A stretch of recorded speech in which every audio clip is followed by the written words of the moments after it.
What up, everybody? And welcome back with another Stone DM. That's me. We didn't ask for any guests this week. Didn't even know if we was gonna be able to, get to doing some talking. But here we are. We ended up playing a different one-shot esque campaign last week because we were missing one of our main players. And while we probably could, continue the game without one person, like we got other things that we can do, So I told him that I would, come up with a little one shot so we could play that and, just have fun still and get together and, not have them miss out on anything, and keep playing the game. However, shortly after I told him that, I came up with the idea of keeping the one shot in the world that we created for the homebrew, Merej, and tell a developing story that is going to happen, that is like changing the world, that our main players will end up needing to confront at some point, potentially. And it was a good way for me to attempt to introduce, like some bad guy culture, and the dwarves only really have the two gods that they call to at the moment. And when someone dies, they don't really have like a death god. They just pray about the person's life, I didn't really dive too far into the development of the gods and stuff because I never figured it would be like a thing. Because this world wasn't really supposed to develop or continue.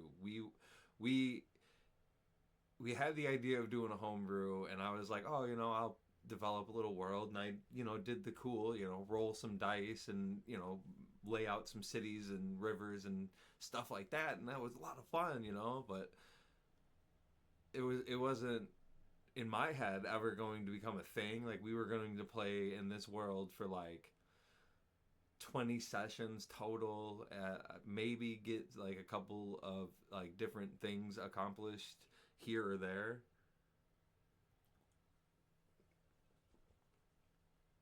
And then, maybe someone else would, run their homebrew, or we would like transfer to another, campaign, rerun like one of the ones that we've done before, or maybe try a different one. But the characters have all developed so well, and the story has really told itself in this crazy fashion where like this place is really taking life and it's becoming a thing. And luckily, I only made the world, the inhabitants of this world, it's only been, 600 years. So there is still a lot of history to install and stuff. So like, luckily, while it was never supposed to grow the way it has, or we were never supposed to live here for as long as in this game, which we have now done 30 sessions of our main campaign, which is the longest campaign that we've run yet. Granted, I did ask them to like kind of straight line it to Strahd in that campaign, and we could have gotten way more days out of it. We were still fairly new, and having a long-term campaign was still fairly new. It was a ton of fun, but we were ready also to, see what it feels like to tell the end of a story with long-term, characters. And then, the next DM was ready to tell the Wilds Beyond the Witchlight, where we were going to go into another long-term-esque campaign, and like that was super fun. But also we all kind of decided that like campaigns that were like, 25 sessions or so were like probably idea. And here we are at 30, and like I feel like, oh my god, like I'm so ready to like learn what they're gonna do next, and develop these areas that they're gonna continue to like find and get into, and like what has already existed, and like there's got to be some ruins and stuff of some people who have tried to, because like we had a village get completely wiped out by a hydra, and that was in real time, just you know in this game.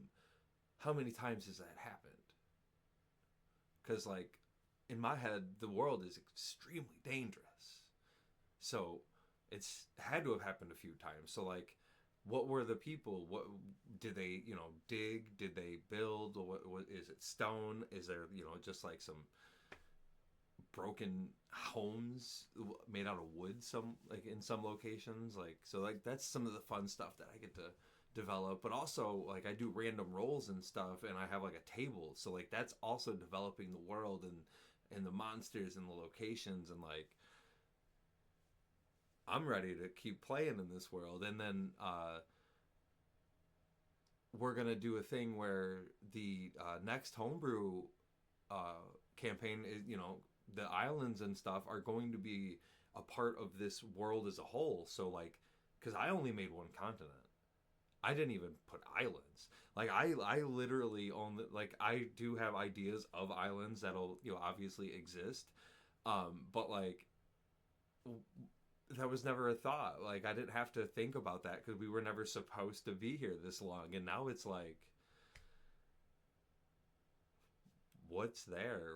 Where do we go? And like we have all these cool uh, missions pulling us in different directions. And like I said, we just did a one shot that is taking place in this world. So that is now 31 sessions in this world. It is a completely different group of people telling a different story. However, it is meant to be like the thing that they are looking for. So like that was the idea, is to like implant these things in the world, because like that's the other thing. What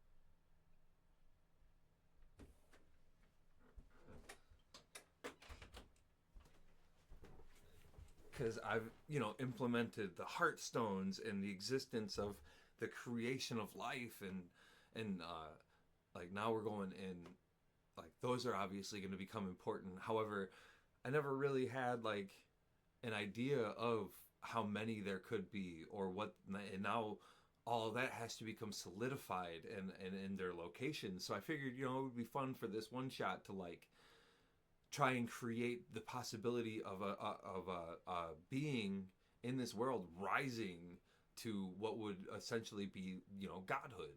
Because how do, like, who are the gods that already exist? How did they become to exist? Is there the potential for one of the beings in this world now to raise themselves up to potentially have a similar power, and essentially be called, or at least by their followers, a god? So like, what does that look like? How does that work? And so I figured we would instill that. And and obviously there's going to be super ambitious people, and there's going to be people who have this idea of things, but also we have a cleric and a paladin in the group. So like at some point we have to have something with undead, that way we can really let their powers shine, and really utilize the characters in the class, because I would like to at least be a little bit better about that kind of stuff. So we have to have those kinds of opportunities.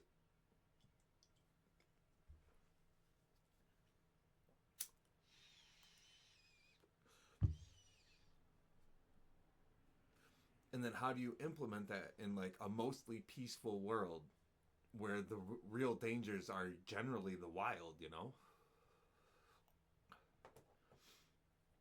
But as the players get stronger and stuff, there's only so many different creatures that you can throw at them and different variations of different things. And you know, the fighting of different people and stuff, like you need to throw different combinations and stuff, and like the best way to do that, and the idea, you know, so it gives me a lot to work with and a lot of fun there. But like this one, we took what was just a in the wind Hydra attack that demolished a city that I didn't technically do any work to develop, and that's kind of the biggest reason why I wiped off the map, is because like I have locations and stuff that have importance and different like things that they're good for. Um, this place wasn't really one of them. It was kind of just a toss out there to expand the world a little bit. And then I remembered that the Hydra was there, and I figured like this would be a lot of fun for them to encounter the world is dangerous, and then see how they, you know, handle that. So it was cool that I didn't really develop that one, because like there are locations that we haven't been to that technically aren't quite developed, but the idea of their importance is there. So like I know how to build the town around that easily. Well, not easily, but like better. And the characters there, I know how to give them a better, you know, personality to fit that place. Hagglesworn just wasn't one of them. But now it's become the home of the undead. The base of the Death King Zarbraxon, who is, you know, trying to raise himself to godhood, and he's, you know, trying to use the power of himself and his generals and the undead, and they collected one of the tears, or one of the heartstones of Guntir, and they I used the idea that they implant it in someone's body because it's a heartstone, so they replace the heart, and they use that dead body to, instead of imbue life into the world, because that's what the heartstones are meant to do, they're using, you know, that to induce rot and decay and raise the undead, or raise the dead to undead, like. So it's like a darker, you know, more grotesque version of what the Heartstone is capable of. So I figured that would be a lot of fun, and that gives the characters with the special classes the ability to utilize those. So it's all really exciting. And then, you know, telling the tale. And then we got the Land of Giants that I did not have the idea of. I knew that giants existed, and I knew that there was going to be a prevalence to them. However, they have become like the foe of foes, and the idea of them and their land is very different. So I ended up at now what is a Grand Canyon, basically, in between the two lands, and you know, so that's a lot of fun. So now I get to develop, you know, the travel of a canyon, and I've been to the Grand Canyon. I haven't technically been to the bottom yet. Probably not going to make it there this year. We got a lot of stuff going on, but like I can at least get the idea of, you know, the treacherousness. But yeah, I can get the idea of the dangers and the hardships it takes to, you know, take that kind of trip and stuff. And then like, is this canyon in the desert? No. So it's not going to be hot and just unbearable. So that's, you know, different. However, going that low, how cold is it going to get down there? Like, because the different levels, you know, create different problems. I guess it could get hotter in the valley too, depending on how the sun is hitting it. But like, and then like what kind of different monsters grow, and the dangers of like going down and down and down, and then up and up and up. You know, because got to get to the other side of the canyon, and there's definitely not a bridge. I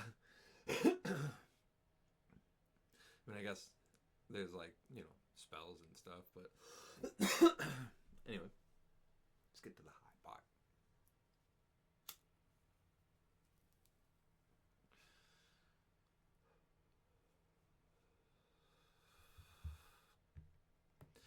But for the one shot, I had them create some bad guys, and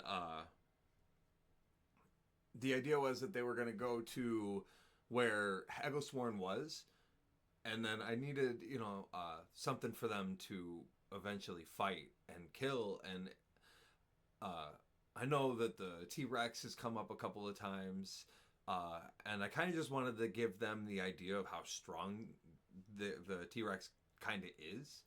I wasn't sure if I should throw two at them or not. I didn't know how much time we might have, and I didn't know, what they might do with it. And then also, the T-Rex is pretty fucking tough, so like I didn't want to overwhelm them with something like that too, and like not really give them a chance. But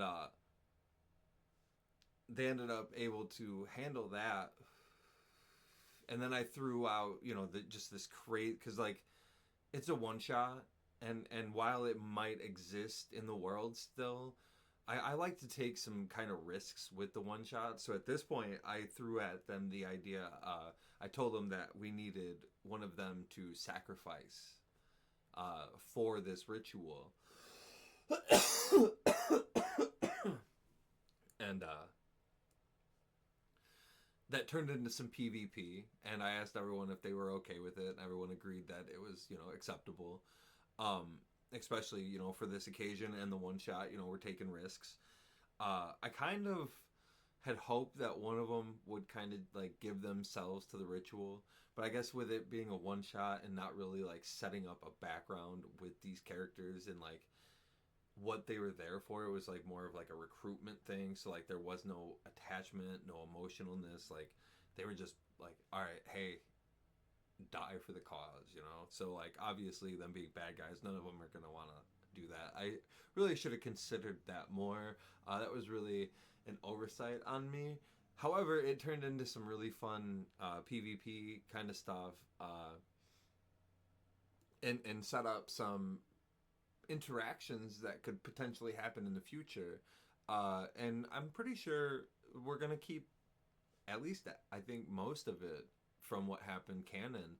And that, so what happened is in the ritual, when he eventually laid the sacrifice to rest, and the way the sacrifice went out is great. I'm pretty sure we're gonna put it up, but it was a lot of fun how everything played out. And then when he laid it to rest, the land began to decay, and he named what was Hagglesworn Brogneel. The home of the Death King now, the quarters for the land of the dead. And obviously he has the idea of expanding territory. So potentially we can revisit some of these characters. Obviously not the one who gave themselves up, and there was another occurrence with someone else there. But also the person who couldn't make it is also a part of this whole, Death King cult raised to, legend status stuff. So that's a lot of fun. Potentially anyway, as long as, everyone's ready for that kind of thing. And it really kind of just depends on how long we spend with the main characters, and what kind of moves they make for what kind of tales will come from that land, because there's really only one road still. So like that's gonna be a problem for a while for people, supply carriers and stuff who don't know that this happened. the the refugees who were from there, who are going to try and return home. It's going to be a problem. And now there's an undead T-Rex who runs the land. Like, well, not the land, but like he's there. He awoken with the bodies of the slain and you know all that, like. So that's a lot of fun. So now the T-Rex is stronger potentially, or weaker depending on like how they get to it. But like I get to write in like necrotic damage and stuff because it's it's undead. Like it's a problem now.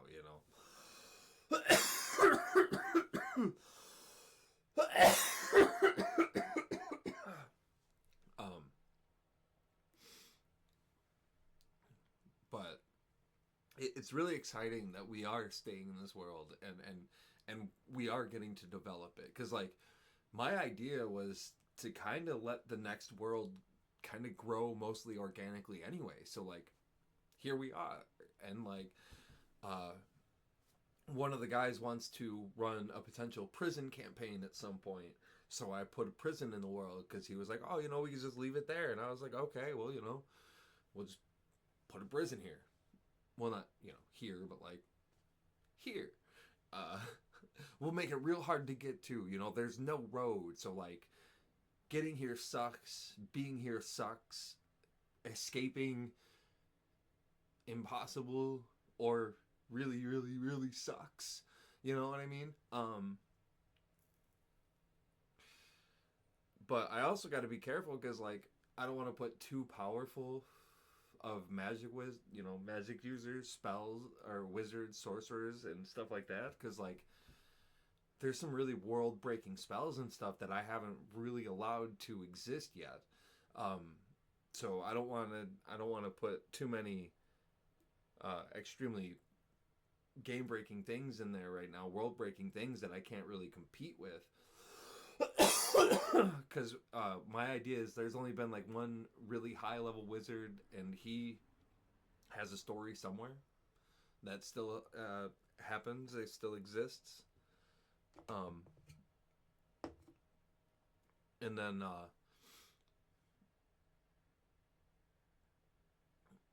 that's really it, because I don't want those super powerful spells to be like a prevalent thing right now. So potentially the players themselves could be the strongest people to ever exist, depending on how long they play for and like what kind of things we get into. I mean, even at this point right now, they're level 7 and they are dog walking most things. However, there are still a lot of things in the land that are still very dangerous, and if they get ganged up on by specific things, they're in real trouble. But that's the other fun part, is like I get to kind of test their limits with these one shots and stuff, and see how it goes, and what I'm able to handle, and the kind of changes I can make to keep it competitive and fun for everybody. And I don't mean like me as a DM competing against the players. I mean me as a DM making sure that the players feel like they are playing a game that has, consequences. Because I'll help the players, do anything they want, come up with any type of... Like this time, we didn't use any figures or anything. We went pure theater of the mind combat. I'm not sure how everyone felt about that. I thought it was pretty enjoyable. I thought we were able to handle it really well, and it went really simply. Because we do use figurines a lot, battlefields a lot, but I don't think we have to all the time. And I would kind of like to be able to change back and forth, and depending on what the mood calls for, and like how dire situations might be. I want to be able to utilize different play styles.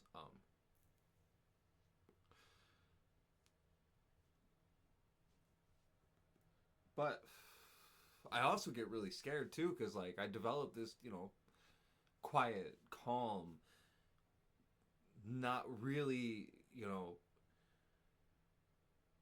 crazy dangerous world. It was mostly only dangerous because the land is dangerous, the monsters are dangerous, and that keeps people contained to these little cities. And they haven't been able to grow like major cities yet, except for like the capital. And towns struggle to exist. So like, I still don't want to have like all these like super crazy cults and these all these bad guys. I still want it to be most of our danger comes from you know the land and growing the world into what it's going to be in the future because it is young, but we do need those things, and those kind of conflicts do exist, and the idea of somebody wanting to become the death god or the god of whatever, or Guntir himself, because he does exist. He's even spoke to one of our main players, recognizing someone's achievements, achievements and dedications and righteousness or villainry, and himself bestowing the title upon this person. So like there's a lot of opportunity. um Lost track, really lost train of thought, just like right out of there. Like it went out with that. But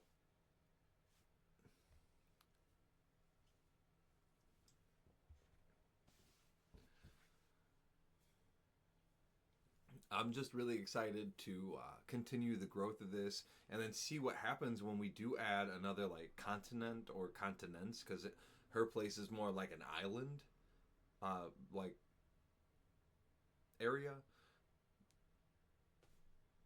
archipelago. Hmm. No, maybe. No, because I think that's off of a. I think that's like the thing off of Alaska, right? Um, no, it's just like a group of places together. Uh, some of the places you got to take a boat to get to. a group of islands, if you will. But then that also opens up the idea of uh, ocean travel, and someone trying to become Ferdinand Magellan, trying to circle the globe. Is it a globe? Is the world flat? Oh man, I never even thought about any of that. You know what I mean? No idea. So it's like, what does this place look like? What does ocean travel look like? Do we do a pirate campaign at some point of some people fighting sea monsters and traversing from one continent to this new place with all these foreign people and these different cultures and things that they've never heard of, or peoples they've never seen? Like, whoa, right? It's so fun. This game is so just silly and chaotic and mad fun, right? Like, because like as long as you and your table are open and communicate, the possibilities are endless. And we're still, I mean, we're 2.5 years into playing this game together, and there's still so many things we haven't done, so many stories we haven't told. We still haven't done a lot of the regular modules that people play, and taken those steps. I think we've really hit the ground running with this homebrew stuff. I think we've really developed who we are as a group, but I think there's still so many opportunities for us to take these different risks and these different directions and turns, and each player themselves has all these different ideas and ways that they play themselves, and it's so much fun to not know where everything's gonna go, but be able to let the story unfold. And like I said, as long as you communicate and work together, it's going to be fun. And like so far, we're 30 sessions into our main campaign. I think if you took the stories that we done and made a little short story out of it, because obviously it's not going to be an epic novel. We've played for so many hours, but we've only done so much in that time to where if you write it or like make like a film out of it, like we got like 30 minutes. You know what I mean? Uh, probably honestly, we probably got like we probably got like an hour and 20 with what we've done so far. I'll give it that. But like we've played for like 60 hours in this world. You know what I mean? Like, because like different things happen so fast, and obviously like how you travel and stuff. But like I don't care about that. That's just a dumb thing I was thinking of. Stone DM. uh, but yeah, no. I'm really excited to see how things unfold, and we just hit a point in the world to where I might have laid it on a little thick with the consequences of what the Land of the Giants is, but it also just ramped up what the Land of the Giants needs to be now. So like when we do potentially go there, I better make it what it is, and that also tells the story in itself, because like I didn't expect to say what I said exactly when I told them that they would have to give up everything. But like it is true, because like if you're gonna go into a land where you made a pact with, where no one, one, you stay out, we stay out, and like you get caught and like you're important, or like you're like I'm on a mission, like that's a breach of treaty. The war restarts, like you know what I mean, like so like it's got to be major consequences. But that also opened up a different tale to where we're gonna do a potential party split. But like what that means, because like it's not like potentially one person or the other going, it's like half and half. But the idea with that is they can each create different characters to play with the party that goes to the other location. So we can do a session of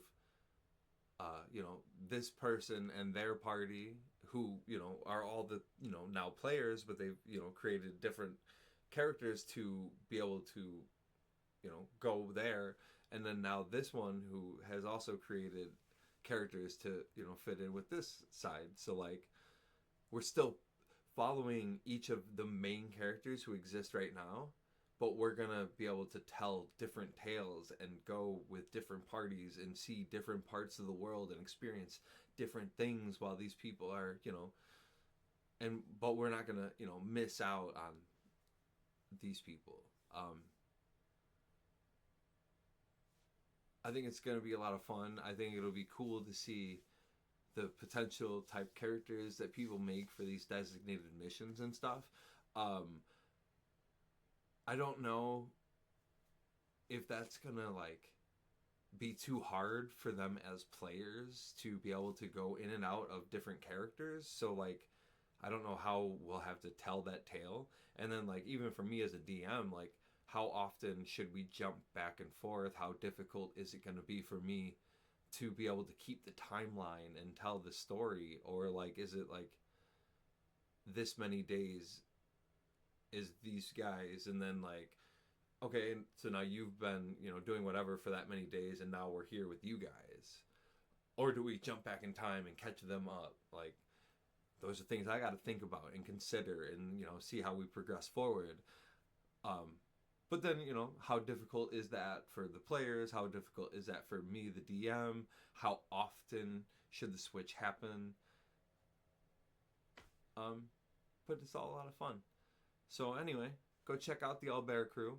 We're doing some chaotic things. We're making some really big, major changes to the world. Some really courageous choices with the gameplay and the progression of what we're gonna do and the idea of what could be with the world. So drop in and check us out and have some fun. Don't forget to smile and puff, puff, pass it along, y'all.